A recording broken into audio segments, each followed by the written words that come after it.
Man. Whew. I guess. This is pretty shocking. So what are you so exasperated about now?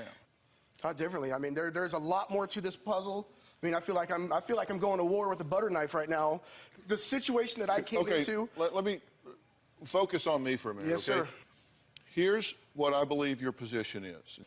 I got in a relationship with this girl and quickly discovered that she is a product of an incredibly dysfunctional history.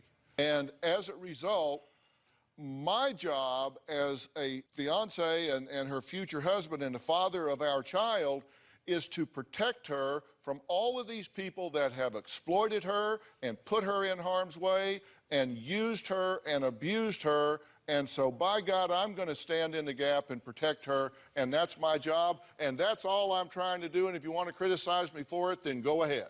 Is that kind of your position? Yes. How am I doing? Good. You know, and I've Do I get it? Did I do my homework? And, you know, and the thing about it is that, you know, I've just waited for something, you know, for her to stand up for something other than to protect and enable, you know, these destructive people and to... Right. Well, we're going to talk about that with her in just a minute, but... This control thing is two ways, man, and... Yeah, well, we're going to talk about that. Lawrence says he did write a 15-page letter airing his grievances about his future father-in-law, Doug. We're going to find out what the letter says and why it pushed Tiffany over the edge. We'll come back.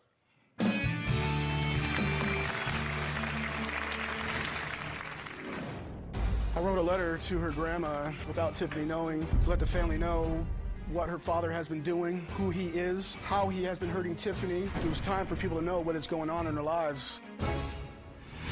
And later... Every move I make is wrong. Everything I say is wrong. You are allowing this man to dictate your life to you. I want him to stop. I want to be able to breathe.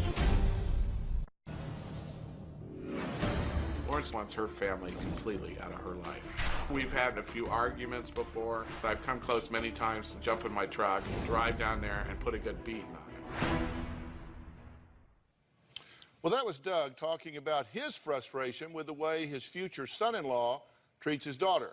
Now, Lawrence says he is determined to show Tiffany's family that he is right about not wanting Tiffany to be around certain people in her life. He wants to keep her away from those he thinks have and will hurt her. So he spent about a month writing a 15-page letter about how Doug manipulates and controls his daughter. Take a look. Tiffany's not saying anything, doing anything to fix our lives. I wrote a letter to her grandma without Tiffany knowing, to let the family know what her father has been doing, who he is, how he has been hurting Tiffany. It was time for people to know what is going on in their lives. It was time for me and Tiffany to move forward without running from everything that she does not want people to know. It was 15 pages long, and it was brutal, and it was the truth. I'm writing you about Doug and his control, manipulation, and ego that is destroying the people around him, mainly Tiffany and I. It is becoming crystal clear that Doug is a sick and desperate man, desperate to regain his power and place within Debbie's family that he lost because of some issues in his life. It is also clear that we are not allowed to move forward in our life without him standing in our way and his ego being in control. That. It was so disturbing and sickening to see how manipulated and controlled by her father she really was. I put it on my dead son's soul that everything I said was the truth. I can no longer continue to enable horrible people my wife enables out of anxiety, out of misplaced loyalty. That's what it comes down to. It's misplaced loyalty. Okay, so that's the letter. Those are excerpts from the letter. I have the 15-page handwritten, margin to margin, top to bottom letter here. And it's obvious that you put a lot of thought into this.